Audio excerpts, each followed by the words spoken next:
Asiphinde sinibingelele sinamukele ngaphansi kwe-YouTube channel uSiba lukaZulu. Inhloso yombukiso wethu namhlanje ukulekelela labo bafundi abangakasitholi isikhala sokufunda ema-tertiary kodwa banesifiso sokuqhuba iy'fundo zabo. I want to introduce i-platform ebizwa ngo-CACH, Central Applications Clearing House. Le platform-ke assist learners who have not yet received a place to study at a tertiary institution. Shuthi labo bafundi abangakasitholi isikhala sokufunda ema-tertiary kodwa banesifiso sokuqhuba iy'fundo zabo. Bengakwazi uku-aplya through u-CACH. U-CACH kuyakwazi ukuthi ubalekelele ukuthi bagcine bey'tholile iy'khala ema-tertiary. Into odinga ukuthi uyenzeke is to sign up lapha kwi-system yaka-CACH and then uzongena kwi-database. U-CACH-ke will collect your data from Department of Basic Education and make it available to various tertiary institutions. Kuleyo course-ke ofuna ukuyi-aplayela, if you meet ama-minimum requirement and then leyo institution isanaso isikhala, izobe seku-offer-isha i-space-ke sokuthi uzokwazi ukuqala ukufunda.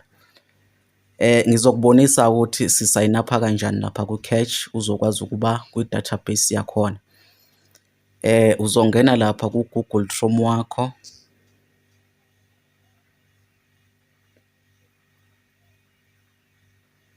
Ungena ku-Google Chrome and you type CACH application. Izobe seyikuvezela kanjena-ke Central Application Clearing House. Uzobe sewungena lapha kwi-link yakho yokuqala.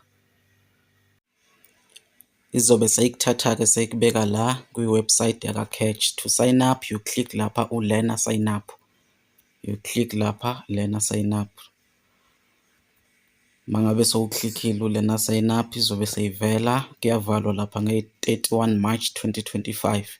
And to be able to complete i-sign up, you need to have a copy of your matric certificate, i-cell phone number and i-active email address. Mangabe sewunazo lezo zinto, you click lapha u-sign up online now. You click sign up online now, izobe seyikuvezela kanje. Laphana you'll select ukuthi uzosebenzisa i-ID number yakho to sign up or i-passport number, or rather i-examination number. Mina I will use i-ID number. Uzobe soyibhala lapha in the space provided njengoba injalo, your ID number. If you selected to use the ID number, uyayibhala njengoba injalo. Mangabe soyibhalile, you click submit. Mangabe u-click submit izobe seyikuvezela lana kanjena.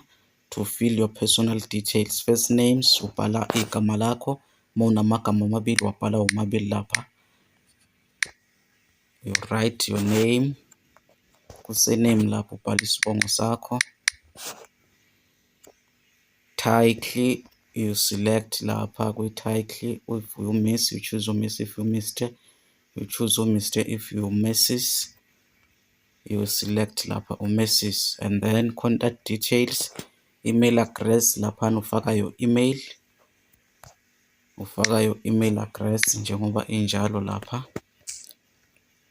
Cell phone number laphana kwi-cell phone number kunamabhokisi amathathu lapha. Kwelokuqala you select i-country ohlala kuyo.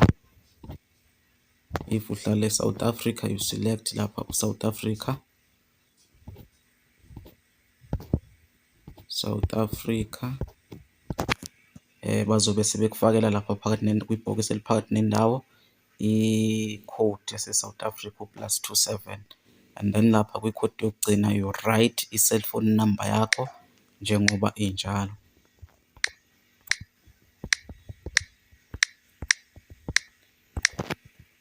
And then mangabe soyifakile uzobe sowehla lapha sowuya lapha kwi-postal address. You write i-address lapha ekhaleni oyinikeziwe. You write i-address yakho lapho uhlala khona, ikheli lasekhaya lapho uhlala khona. And then lapha kwi-suburb you can search for i-postal code lapha. Izinto zizoba lula. You search postal code yala uhlala khona, and then you click search. Bazobe sebekuvezela avelayo, then you click lihambiselana nawe. After sokwenzile lokho, you click lapha kwibhokisi elincane lila ukuthi I confirm that I have read, understand and accept terms and condition. Uyaklikha lapha kwibhokisi elincane, and then you click next.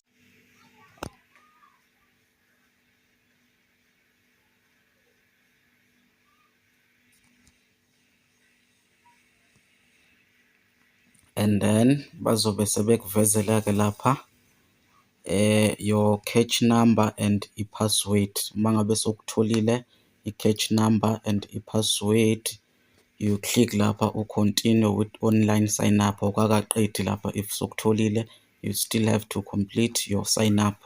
You click lapha continue with online sign up.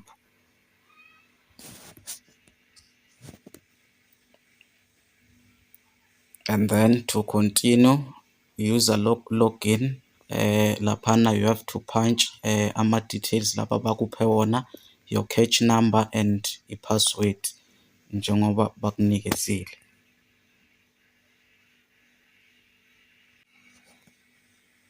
Uyakubhala njengoba kunjalo, njengoba bebekunikezile. They also email your catch number and i-password.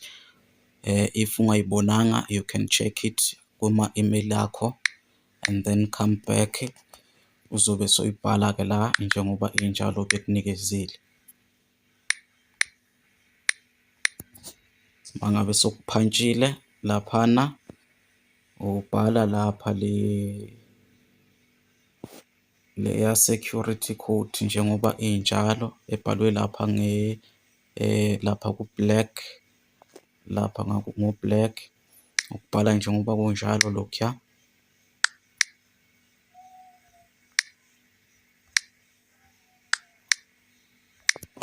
Mangabe sowuqedile ke, then you click login.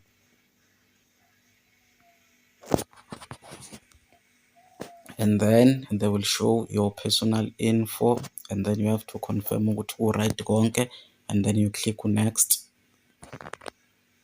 Address info nakhona lapha bazophinda bekuvezele your address that you provided. You check ukuthi ubhale kahle yonke into. If right, you click next.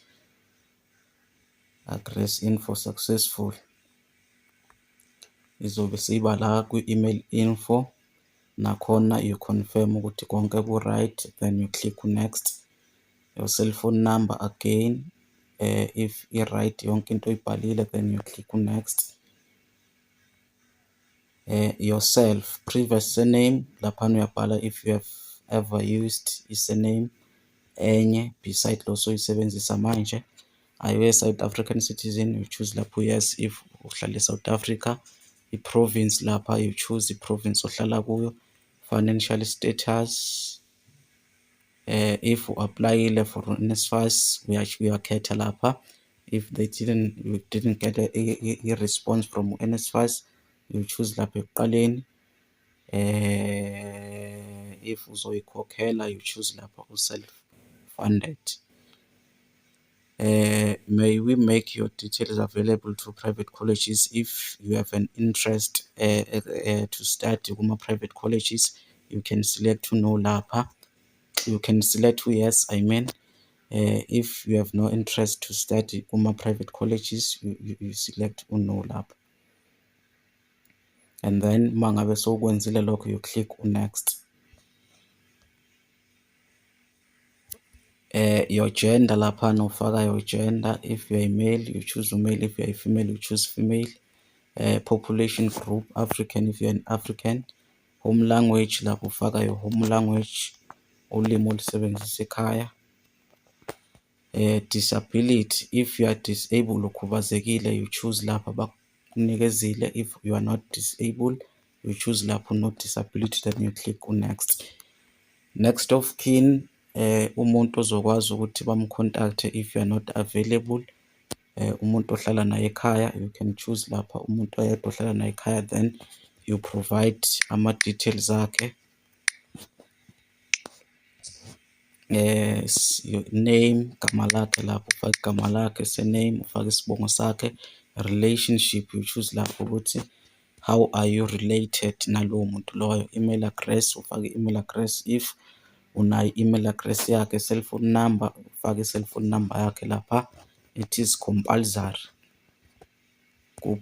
kuyaphoqa ukuthi ufake i-cellphone number yakhe ukuthi bekwazi ukumcontact-a if you are not available, then ubhala inamba yakhe lapha ebhokisini lokugcina njengoba injalo.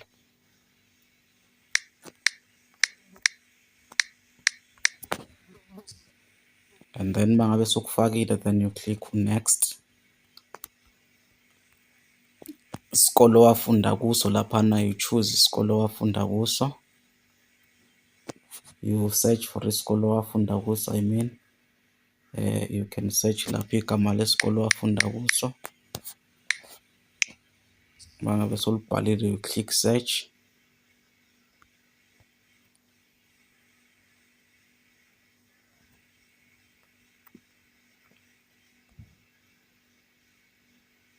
Zizobe sevela laphana iy'kole, you select isikole lesi owafunda kuso wena. From here ubhala unyaka lapho waqala ngawo kuleso sikole usikhethile,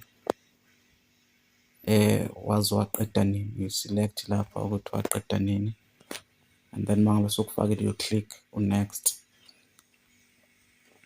Study options laphana-ke soyakhetha ukuthi ufuna ukuyofunda laphana, preferred provinces, maximum of 3, you select ama-province amathathu onganesifiso sokuthi ufunde kuwo, Free State, Gauteng, KwaZulu Natal, Limpopo, Eastern Cape. You select ama-province amathathu, a maximum of 3 provinces ongafisa ukuyofunda kuwo. Preferred career laphana soyakhetha ukuthi ufuna ukuyokwenza yiphi i-course, career. Uyaselecta laphana. Preferred field of study, journalism, uyakhetha lapha a maximum of 2. And then preferred career number 2, laphana ukhetha okwesibili, option number 2, ukuthi ungafisa ukuyokwenza ini as your second option uma ngabe besenda your application kuma-tertiary institution. Kuzovela lapho ukuthi imaphi ama-careers ofuna ukwenza. If sisakhona isikhala kuleyo institution, they will offer you space, then mase ngabe sokufakile lapha, you click next. And then la you confirm your details that you provided. If right konke, then you click lapha submit my sign up, and then you are done. Uma ngabe unembuzo ungayishiya lapha kuma-comment, sizoyi-attenda as soon as possible. Umbuzo wethu namhlanje-ke ngizowushiya khona lapha kuze kube ngokuzayo, ngiyavalelisa.